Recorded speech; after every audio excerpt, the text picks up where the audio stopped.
Please enjoy this reading from Rift Particle, the first book in the Stellar One novel series, written by W.R. Bryan, read to you by the author. Part 1. A Galaxy Beckons. Chapter 1. Deep Space. April 30, 2221. Office of the Director. Admiral Darren Witt, Director of the Renaissance Deep Space Exploration Program, usually shortened to Deep Space Program or RDSEP, stood gazing out the window of his office, the sprawling Solaris complex stretching out before him like a metallic oasis in the vast Martian desert. The crimson landscape, a canvas of ancient volcanoes and windswept dunes, seemed to mirror the fiery ambition that burned within him. His eyes, however, were fixed on a point beyond the complex, a distant horizon where the sky met the rust-colored planet. It was a horizon that beckoned, a silent promise of the uncharted territories that await humanity's reach.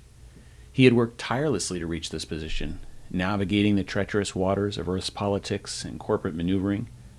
From his humble beginnings as a financial analyst in the Renaissance Financial Authority, a position secured through family influence, he had risen through the ranks, leveraging his sharp intellect and unwavering determination to secure key positions.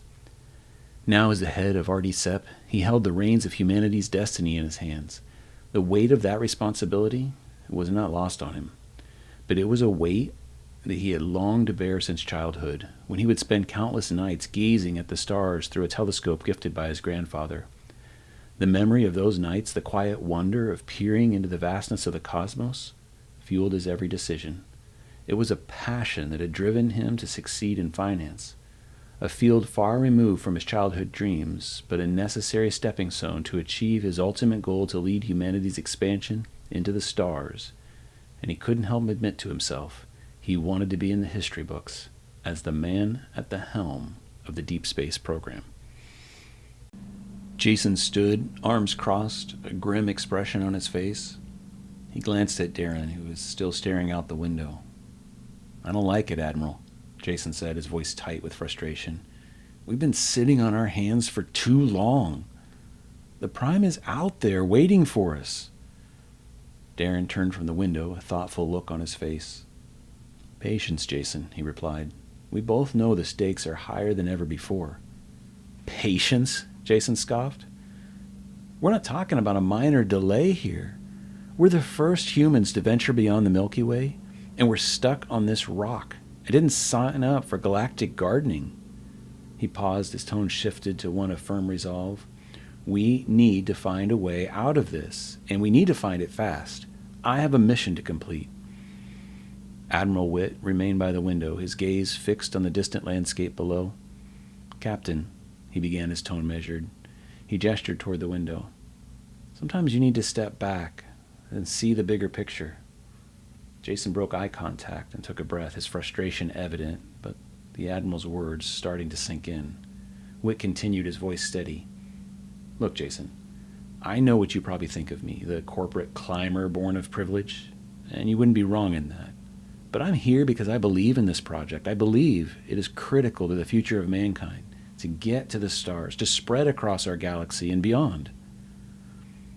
After a pause, he again caught Captain Merrick's gaze. "This isn't just about reaching a destination. It's about paving the way for humanity among the stars. We're building the future, not just chasing a checklist." Jason, visibly affected by the Admiral's words, lowered himself onto the arm of a nearby chair, his shoulders slumping slightly in a gesture of submission. He remained silent, his gaze now fixed on the floor, processing the Admiral's unexpected perspective. "The anomalies in the test jump were concerning." The Admiral returned to their original discussion. "The re-entry points were inconsistent, almost random. It took Solaris months to analyze the data, but she finally landed on an explanation: gravitational waves." Jason, straightening to his full height once more, resumed pacing restlessly across the office, punctuating his words with sharp gestures. "Grav waves?" he repeated, incredulous. "We've known about gravitational waves for over 2 centuries. How could Solaris, the most advanced AI ever created, miss something so fundamental?" His voice pulsed with a mix of frustration and disbelief, each word a sharp echo in the otherwise silent office. So the FTL bends space-time as close to 90 degrees as possible, Darren began, gesturing with his hands as he spoke. Captain Merrick paced the room, his boots tapping a staccato rhythm on the metal floor. I know this, Darren, he interrupted, his voice tinged with impatience. It's been covered in detail in our training. Darren paused, a hint of amusement in his eyes. Let me continue, Captain. We've known about the fabric of space since Einstein's theory of relativity, as you know, he emphasized, raising an eyebrow. What we call gravity is basically a depression in that fabric. Merrick stopped his pacing, folding his arms across his chest. Yes, and the field warp compensates for the impossible to obtain 90-degree bend in the fabric due to nature's abhorrence of right angles. That field gives us a buffer to pass through safely. What does all this have to do with gravitational waves, which, if memory serves, were also part of Einstein's theory? Darren exhaled, a slight frown creasing his brow. So we knew about gravitational waves. Most of what we knew was from the early 21st century when the LIGO collaboration first observed the waves. I think it was like 2015 or thereabouts. The problem wasn't with gravitational waves, since we'd accounted for those, at least the way we understood them. Until this jump, we thought that only very massive objects, accelerating rapidly, very rapidly, could create a wave. Our targeted jump area was specifically selected due to the lack of gravitational waves.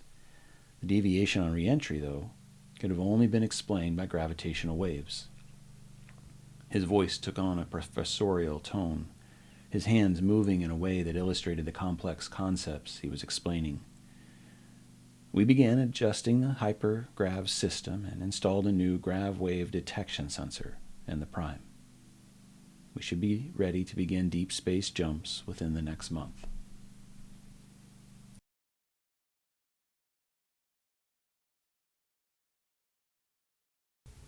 If you were captivated by this excerpt from Rift Particle, I invite you to delve into the complete adventure. The full novel is available on Amazon.com and through your Kindle store. Your continued support fuels my creativity, and I can't wait to share the rest of this universe with you.